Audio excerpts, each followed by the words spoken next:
हाय, good afternoon. सास बहू और सेंसेक्स के आज के इस मंगलवार के एपिसोड में आप सबका स्वागत है। अगले आधे घंटे मदद करने के लिए आज हमारे साथ पुणे से राजेश सतपुते.com के राजेश सतपुते साहब रेडी नजर आएंगे। Rajesh ji, good afternoon. बस बातचीत की शुरुआत करेंगे साहब। लाइए जरा स्क्रीन पे एक्स का आईडी यानी कि ट्विटर का आईडी। खैर उससे ज़्यादा आजकल जलवे हैं इंस्टाग्राम के, तो इंस्टाग्राम का आईडी प्लीज़ रखिएगा जिस पे आप लोग ज़्यादा रीच आउट कर रहे हैं, और प्लस रखिएगा ये थ्रेड का आईडी, और साथ साथ आपकी स्क्रीन पर आएगा हमारा वो व्हाट्सएप नंबर। जो कन्वीनियंट हो, जैसे कन्वीनियंट हो, रीच आउट करिए, सवाल पूछिए, सवाल भेजिए, ताकि हम और आप मुलाकात कर सकें और राजेश सर जैसे कोई बाजार के वेटरन के साथ क्वेरी को सॉल्व कराया जा सके। मार्केट्स आपकी स्क्रीन पे वोलेटाइल जरूर है, लेकिन निफ्टी वो पिक्चर कैप्चर नहीं कर रहा जो बाजार का असल मूड है। हालांकि निफ्टी जो स्क्रीन पे इन ग्रीन ट्रेड कर रहा है, इनफैक्ट अब तो 1/4% की बढ़त के साथ कामकाज करता हुआ नजर आएगा। एक समय ये निफ्टी 70-80 पॉइंट नीचे भी था, एक समय ये निफ्टी 120 पॉइंट ऊपर भी था। वो वोलेटाइलिटी, वो रेंज है दरअसल 200 पॉइंट का दायरा। इस समय इन ग्रीन 45 पॉइंट मजबूती के साथ ट्रेड कर रहा है। निफ्टी की कंट्रीब्यूशन प्लेट लेकर आइएगा, तो कैसे कोई एचडीएफसी बैंक, कैसे कोई रिलायंस इंडस्ट्रीज, कैसे कोई टीसीएस, इन्फोसिस भारतीय बाजारों की मदद कर रहे हैं। हेवीवेट्स कंट्रीब्यूट कर रहे हैं। जब इतने हेवीवेट्स कंट्रीब्यूट कर रहे हैं तब मामला क्यों गड़बड़ाया हुआ है? एक्स ऑफ एचडीएफसी बैंक, बाकी सारे बैंक निफ्टी के लार्जर कॉन्स्टिट्यूएंट्स पेन में ही है। और आईटीसी का तो ओवरहैंग कल से आज लिंगर ऑन कर ही चले जा रहा है। पर बैंक्स कल इशू बने थे, बैंक निफ्टी कल 1% दबाव में था। आज बैंक निफ्टी स्क्रीन पर आएगा लाल में, लेकिन क्योंकि एचडीएफसी बैंक आउट परफॉर्म कर गया है, वो पिक्चर क्लियर नहीं हो रही। निफ्टी बैंक की कंट्रीब्यूशन प्लेट रखिएगा। तो एचडीएफसी बैंक एक तरफा मूव्स हैं, ये देखिए। अदरवाइज कोई एसबीआई, आईसीआईसी, एक्सिस सब पेन में, लेकिन सब की भरपाई कर दी वो 250 पॉइंट एचडीएफसी के गेन में, तो दिख नहीं रहा है। अदरवाइज निफ्टी बैंक आज फिर पेन में ही है, इसको ऐसे ही रीड करिए। और पेन में ब्रॉडर मार्केट्स हैं ऑफ लेट। तो लाइए जरा मिड कैप इंडेक्स भी 1.5% गिरा हुआ है दिन के लोस पर इंडेक्स से ज्यादा आजकल ब्रेथ की इंपॉर्टेंस है, और वो तो डिटोरेट होती चली जा रही है। 1:8 का रेशियो है। एक स्टॉक अगर मजबूत है पूरे निफ्टी में जो ट्रेड हो रहे हैं इस समय, तो उसके सामने 8 स्टॉक्स कमजोर हैं। इस तरह की डिटोरेटिंग ब्रेथ है, और एज वी सी के खिंचती जा रही है लकीरें दूर, यानी कि बाजार और मूड बिगड़ता जा रहा है। तो इंडेक्स के लेवल पे वो नहीं दिख रहा जो दरअसल ग्राउंड रियलिटी है, वो पेनफुल है, वो आपकी स्क्रीन पे। सतपुते साहब, फिर निफ्टी का व्यू क्या बन रहा है? Clear signs of distribution. अब ब्रॉडर मार्केट्स में अब वो होता है ऐसा ही है, डिस्ट्रीब्यूशन यहाँ शुरू होता है, एस्केलेट। अब धीरे धीरे करके मूड जब बिगड़ेगा तो कभी लार्ज कैप्स का भी नंबर आएगा। अभी तो डटे हुए हैं, अभी तो मैनेज हो जा रहे हैं, कुछ हैवी वेट्स चमक रहे हैं। हालांकि उनमें से एक हैवीवेट सतपुते साहब ने चमका रखा है 2 दिन से, टीसीएस पे बातचीत कर रहे हैं। कल भी टीसीएस बोला था और आज भी टीसीएस को रिकमेंड कर रहा था। टीसीएस लाइए स्क्रीन पे, निफ्टी कंट्रीब्यूशन प्लेट देखिए, और कल से आज 2 दिन का टीसीएस या हफ्ते भर का टीसीएस दिखाएगा तो दिखेगा आपको क्या जलवे हो रहे हैं स्टॉक के। और सतपुते साहब से लास्ट टाइम जब मैं मिला था, चाहते जाते मैंने कहा था कि अगले हफ्ते जोड़ेंगे तो एक बढ़िया सी पिक लेकर आइएगा हम सब के लिए। आई एम होपिंग कुछ होगा बढ़िया सा पिटारे में। लेकिन सतपुते साहब, निफ्टी पे व्यू क्या बन रहा है? Good afternoon Ashish ji. आशीष जी, देखिए, आपने बिल्कुल सही कहा। मुझे लगता है आपने जो कहा वो जिस्ट है, उसको अगर थोड़ा सा मैं कंप्रेस करूं तो मैं यही कह सकता हूं कि बहुत ही रेंज बाउंड मार्केट है। और मार्केट जब तक निफ्टी, मैं मोटा मोटी बात करूंगा, जब तक निफ्टी 22,000 के ऊपर है तब तक सब ठीक है, कोई दिक्कत वाली बात नहीं लगती। मुझे लगता है ये कंसोलिडेशन है जहां पे वीकेंड्स निकल रहे हैं। लेकिन और एक चीज जो थोड़ी सी जो मुझे खटक रही है वो ये कि बड़े बड़े लार्ज कैप स्टॉक्स है। देखिए, एक आप उसमें से एक 10 स्टॉक बाजू निकाल के अगर आप बाकी देखें आइसोलेशन में मार्केट को, तो there are many heavy weights which are not participating in this market, like ITC रहेगा। इवन बैंक्स भी, हम लोग पुल बैक अच्छे से प्ले करते हैं, लेकिन पार्टिसिपेशन वो हिसाब से नहीं है जो ऑल टाइम हाई पे होना चाहिए। तो ये थोड़ा सा डिस्कम्फर्टिंग है, थोड़ा सा आपको, आप कह सकते हैं कि थोड़ा, क्योंकि इसमें होता क्या आशीष जी, अगर सिर्फ इंडेक्स मैनेज होगा तो obviously small cap and mid cap में बीटिंग ज्यादा होगी। तो हम लोगों ने क्लाइंट को थोड़ा एडवाइस किया है कि आप थोड़ा कॉशियस रहे, थोड़ा लाइट रहे। रही बात निफ्टी की, तो देखिए लेवल इस तरह से है, स्पॉट में 22,300 का सपोर्ट है, और सामने 22,450, 22,500। तो ये जो 150-200 पॉइंट है, इसी रेंज में निफ्टी फिलहाल है। लेकिन इसमें और एक चीज जोड़ता हूं, अगर 22,300 का लेवल स्पॉट में निफ्टी तोड़ता है, तो फिर मुझे लगता है यहाँ पे सेलिंग माउंट हो सकती है, क्योंकि कल का जो कैंडलस्टिक फॉर्मेशन है वो बेरिश फॉर्मेशन है। तो कल के फॉर्मेशन के सामने अगर आज हम बाजार को देखते हैं, तो आज का मार्केट वीक होना चाहिए, या आप कह सकते हैं कि अंडरटोन बेरिश होगा। It's a sell on rise for me. ये बढ़िया सा निफ्टी 50 का व्यू। आज बातचीत करनी है, आज हमें पुणे जाना है, गुजरात जाना है और छत्तीसगढ़ जाना है। जो जो जुड़ रहे हैं सभी जुड़ चुके हैं, सब आपको आपकी स्क्रीन पे रेडी नजर आएंगे। बस बातचीत के लिए जा रहा हूं, उससे पहले एक ब्रेकिंग न्यूज, सूत्र के हवाले से एक्सक्लूसिव खबर इस समय स्क्रीन पे चलती हुई। भैया कहा जा रहा है स्पेक्ट्रम नीलामी से ठीक पहले वोडाफोन आइडिया ने 2 सर्कल्स में 4G स्पेक्ट्रम्स का कुछ हिस्सा सरेंडर कर दिया है। पूरी जानकारी है क्या, क्या मामला है? संवाददाता असीम मनचंदा जुड़ते हुए दिल्ली से। असीम, हाय, गुड आफ्टरनून। ये सरेंडर कर दिया कुछ हिस्सा, क्या हो रहा है? वोडाफोन आइडिया ने क्या किया है, क्या खबर है हमारे पास? गुड आफ्टरनून आशीष। खासतौर पे कि वोडाफोन आइडिया के पास पश्चिम बंगाल और पश्चिम उत्तर प्रदेश के अंदर करीबन 12 मेगाहर्ट्ज के आसपास स्पेक्ट्रम है। कंपनी ने अभी सरकार जो है स्पेक्ट्रम की नीलामी नहीं करा पा रही है, तो सरकार ने जो कंपनियां हैं उनको ऑप्शन दिया था कि आप एक्सटेंशन कर लीजिए अपने स्पेक्ट्रम का और 3 महीने के लिए ये रकम जो है चुका दीजिए। जो हमें सूत्रों के हवाले से जानकारी मिल रही है, कंपनी ने अपने 1800 मेगाहर्ट्ज का स्पेक्ट्रम का एक्सटेंशन नहीं कराया। कंपनी ने इस स्पेक्ट्रम को सरेंडर कर दिया है। करीब 5 मेगाहर्ट्ज के आसपास का स्पेक्ट्रम है जो कि कंपनी ने सरेंडर दूरसंचार विभाग को कर दिया है। इसको रिन्यू कराने के लिए या इसको यूं कहें कि एक्सटेंशन कराने के लिए सरकार को कंपनी ने रकम नहीं चुकाई है। बाकी जो कंपनी के पास 900 मेगा स्पेक्ट्रम था, कंपनी उसको एक्सटेंड करा रही है। उससे कंपनी अपनी सर्विसेज पहले की तरह देती रहेगी। कंपनी को ये इससे है कि कंपनी के आने वाले टाइम में लायबिलिटी कम हो जाएगी। सरकार जल्दी स्पेक्ट्रम की नीलामी भी कराने की तैयारी कर रही है। 20 मई को स्पेक्ट्रम की नीलामी भी होने वाली है, तो उसमें कंपनी इस स्पेक्ट्रम को नहीं खरीदेगी, तो काफी सबड्यूड रिस्पॉन्स स्पेक्ट्रम की नीलामी को भी आएगा। लेकिन ये बड़ी बात है कि कंपनी ने जो अपना स्पेक्ट्रम है उनको 2 सर्किल के अंदर 1800 मेगाहर्ट्ज जो कि 4G सर्विसेज के लिए इस्तेमाल होता है, उसको सरेंडर करने का फैसला किया है। लीजिए भाई, पश्चिम बंगाल और पश्चिम उत्तर प्रदेश में 5 मेगाहर्ट्ज सरेंडर कर दिया है। तो ये बेसिकली दिखा रहा है इनके फाइनेंशियल स्ट्रेस, और उसके चलते असीम ये स्टेप इन्होंने उठाया है, अपने बकाया को कुछ हद तक रिड्यूस कर पाए, है ना? इससे सर्विसेज इंपैक्ट होगी क्या? इन रीजन के प्ले जो कंज्यूमर्स है उनके लिए कोई दिक्कत वाली खबर, या सर्विसेज में पता भी नहीं चलेगा मुझे? देखिए, इतना ज़्यादा इम्पैक्ट देखने को नहीं मिलेगा। कंपनी के पास ऑलरेडी इन सर्किल्स के अंदर 900 मेगाहर्ट्ज स्पेक्ट्रम है। कंपनी उसको रिफार्म करके कोशिश कर रही है कि जो कस्टमर है उनके ऊपर ज़्यादा असर ना पड़े। और यही बता दूं कि कंपनी के जो सब्सक्राइबर है वो लगातार कम हो रहे हैं। इन 2 सर्किल के अंदर भी आपको कम होते हुए दिखाई देंगे। तो जितने भी सब्सक्राइबर फिलहाल है उनको कैटर करने के लिए स्पेक्ट्रम काफ़ी सेल्फ सफिशिएंट है, तो ज़्यादा असर आपको सर्विसेज के ऊपर आता हुआ दिखाई नहीं देगा। बहुत बढ़िया असीम, थैंक यू सो मच भाई। स्टॉक थोड़ा सा सबड्यूट, खबर ही ऐसी है, थोड़ा सा सबड्यूट ट्रेड कर ही रहा है। खैर, हम इसमें तो सबकी नजर है वो जो सो कॉल्ड फंड रेजिंग, उसके शेयरहोल्डर अप्रूवल और उसके अगले क्वार्टर, मतलब अगले क्वार्टर तक फंड रेजिंग करके दिखाएंगे। नजर तो सबकी अब वहां पे टकी है वोडाफोन आइडिया के लिए। करिए सवाल जवाब के सिलसिले की शुरुआत छत्तीसगढ़ से, मुंगेली छत्तीसगढ़ से श्रेया जी जुड़ती हुई। श्रेया मैम, हाय, गुड आफ्टरनून। श्रेया मैम, कब से शेयर बाजार से जुड़े हो आप? श्रेया मैम, अनम्यूट करना पड़ेगा। Yes sir. Yes ma'am. कितना टाइम हो गया शेयर मार्केट्स में आपको? 6 मंथ हुए।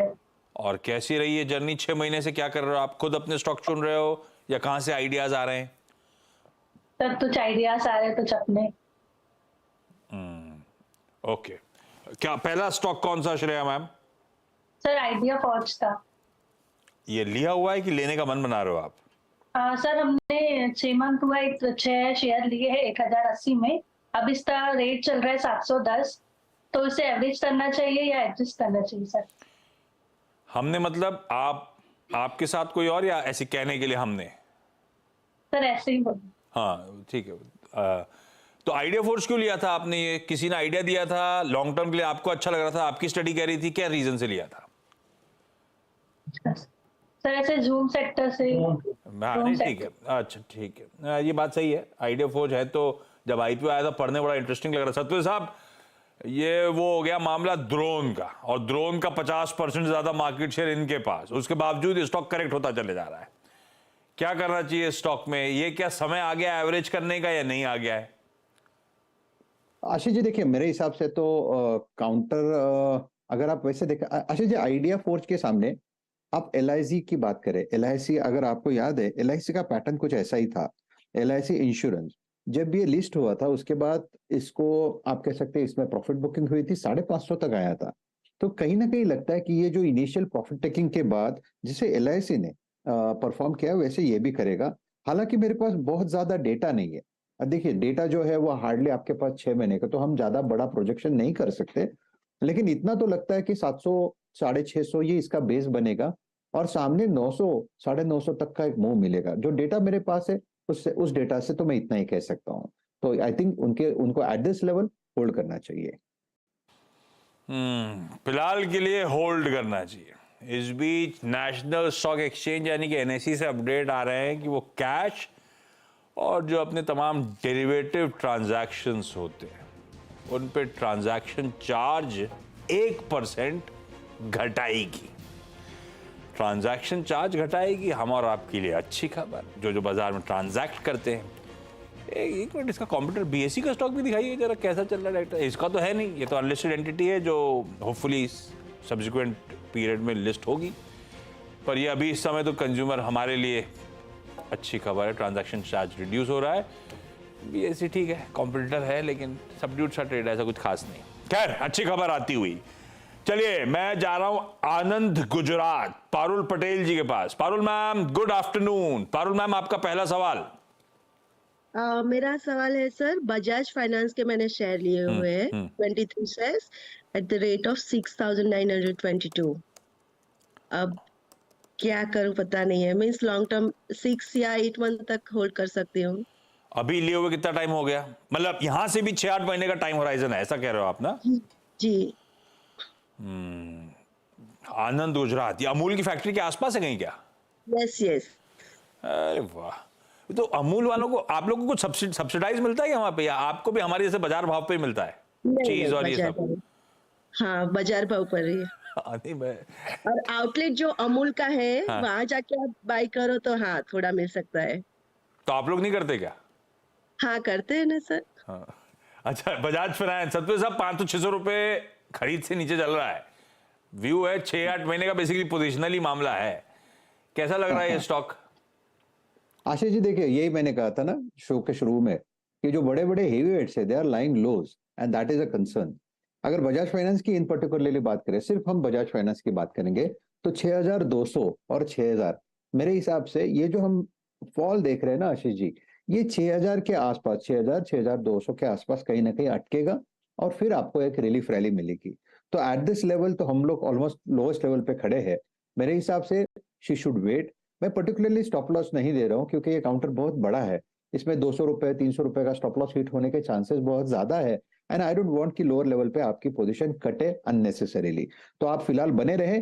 मेरे हिसाब से ये 7,000 और 7,200 तक का एक पुल बैक, यानी कम से कम 1,000 पॉइंट का पुल बैक बजाज फाइनेंस में ड्यू है। अभी वो कब आएगा ये फिलहाल तो कहना मुश्किल है, लेकिन काउंटर जिस तरह से ओवरसोल्ड हो रहा है, this is not a level to exit. I think this is a level to accumulate as far as the technical is concerned. So for me, it's a hold.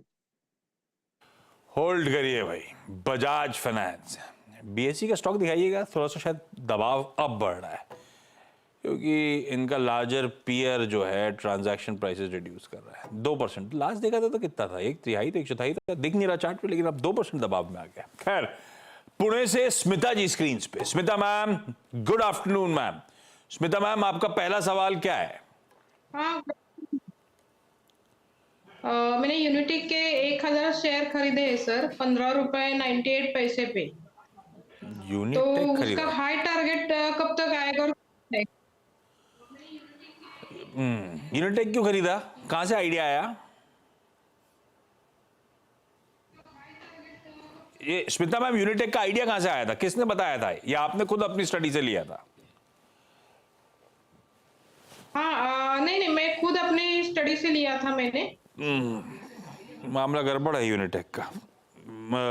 बहुत तेजी से चढ़ा एकदम से, उतनी तेजी से अब करेक्ट होता चले जा रहा है, खूब वॉल्यूम्स के साथ चल रहा है सब खेला।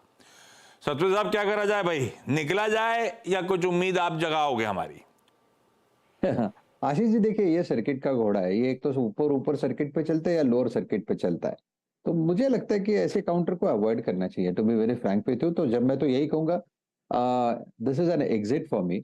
अभी ये देखना है कि अभी फिलहाल तो ये गिर रहा है, तो जब भी आपको कभी पुल बैक मिले उसमें से एग्जिट करिए। मैं जानता हूँ कि आपके भाव से ऑलमोस्ट आप कह सकते हैं 40 to 50% का लॉस हो रहा है आपका, लेकिन this is not a counter. ये आपको, ये इसमें बने मत रहिए, आपको एग्जिट लेना है। अभी रही बात एग्जिट कहाँ मिलेगी, तो मेरे हिसाब से ये 12-12.5 रुपए का एक पुल बैक देगा, तो वो उस लेवल के आसपास आप एग्जिट ले सकते हो, क्योंकि इसका 10 का सपोर्ट है। तो 10 से 12.5 ये इसकी रेंज है, तो 12.5 के आसपास आप इसमें से एग्जिट ले लीजिए। और अभी तो ले भी नहीं पाओगे, लोअर सर्किट पे लगे हुए हैं ये तो स्टॉक। सर्किट टू सर्किट चलता है, अब लोअर सर्किट है मैम। मौका देख के निकलना है इस स्टॉक से स्मिता मैम, इसमें जो है वो भी और नुकसान होने का खतरा बढ़ जाएगा। श्रेया मैम अगला सवाल। Yes sir. Sir Devyani international के बारे में, सर देवयानी इंटरनेशनल पे मेरे 67 शेयर खरीदे हुए हैं 183 में। तो सर 3 मंथ हुए हैं अभी, तो अभी इसका रेट 151 चल रहा है, तो इससे एवरेज करना चाहिए। और ये क्यों लिया था आपने, क्यों लिया था श्रेया मैम देवयानी इंटरनेशनल? किसी से कॉल आया था, क्या मामला था? यस सर, कॉल या रिसर्च वगैरह किया था। आप कॉल नहीं, अच्छा खुद ने स्टडी करा था ऐसा कह रहे हो? ठीक है, देवयानी इंटरनेशनल भाई सतपुते साहब 151 पे खड़ा है, 183 पे लिया हुआ, 30-40 रुपए का नुकसान हो रहा है हमको, क्या करना है? आशीष जी देखिए, ये जो करेक्शन है, जो हम देवयानी का चार्ट देख रहा हूं मैं, daily chart and even weekly chart, मुझे लगता है 150 के आसपास इसका एक सपोर्ट बनता है। तो ये लेवल इतना तो क्लियर है कि ये लेवल एग्जिट का नहीं है, क्योंकि यहाँ पे मल्टीपल सपोर्ट है, मींस एक सपोर्ट नहीं है, कम से कम 3 से 4 बार ये इस लेवल से पलटा है। तो 150 के सपोर्ट ध्यान में रखते हुए 145 का स्टॉप लॉस रखे, और सामने 160 का एक लेवल याद रखिए। अगर 160 का लेवल अगर निकलता है तो फिर यहाँ पे एक रिवर्सल मिलेगा 175 तक, 175, 180। तो it's a sell on rise but not at this level. तो आप एग्जिट करिए, लेकिन पुल बैक के बाद। ये लेवल नहीं है एग्जिट करने का, शायद यहां से एक पुल बैक, शायद यहां से रिकवरी आए इस स्टॉक में मैम, तो अभी तो होल्ड करना है। चलिए इस नोट पे Smita ji, Parul ji, Shreya ma'am, thank you so much जुड़ने के लिए, इस प्लेटफॉर्म पे अपनी क्वेरीज रेज करने के लिए। सतपुते साहब आपके पास 30 सेकंड, कोई बढ़िया स्टॉक है क्या? आशीष जी देखिए, हमारे जो नजर है वो इंश्योरेंस सेक्टर पे, लाइफ इंश्योरेंस, एचडीएफसी लाइफ आप देखिए, मुझे लगता है इसका चार्ट बेहतरीन है, ये पकड़ा है। आप कह सकते हैं कि 600-620 के आसपास का जो रेंज है, इसमें ये एक्यूमुलेट हो रहा है। अकॉर्डिंग टू मी इसका जो टारगेट बनेगा वो कम से कम आपको 10% अपसाइड देना चाहिए। तो 660, 660, 670 ये इसका टारगेट है। तो it's a buy on dip in HDFC life. गिरावट में खरीदारी करने के मौके इस दिग्गज स्टॉक में आप ढूंढ सकते हैं। आपकी स्क्रीन पे बाय ऑन डिप्स की स्ट्रैटेजी के साथ उतरिए। सतपुते साहब थैंक यू सो मच जुड़ने के लिए। ब्रेक का समय, ब्रेक के उस पार लौटा तो एक मार्केट का चेक लेंगे।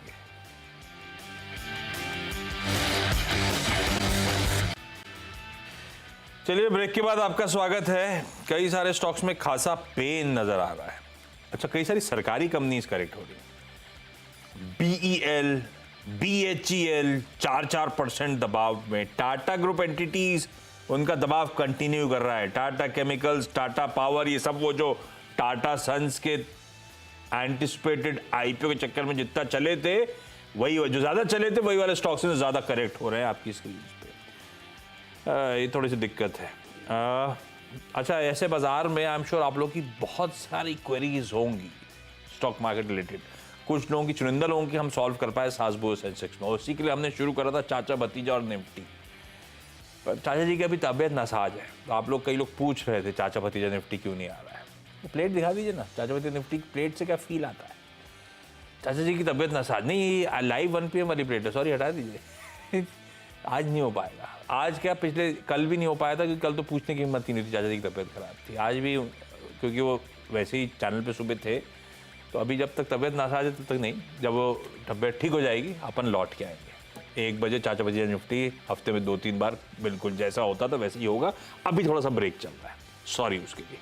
चलिए, अब होगी आप लोगों से कल 12:27 मुलाकात। तो आवाज के तमाम रीच आउट करने के वेन्यूज मैंने बता दिए थे आपको, ट्विटर, सोशल मीडिया वगैरह वगैरह वगैरह, रीच आउट करिएगा। कल आपसे फिर 12:27 पे रूबरू होऊंगा। नमस्कार।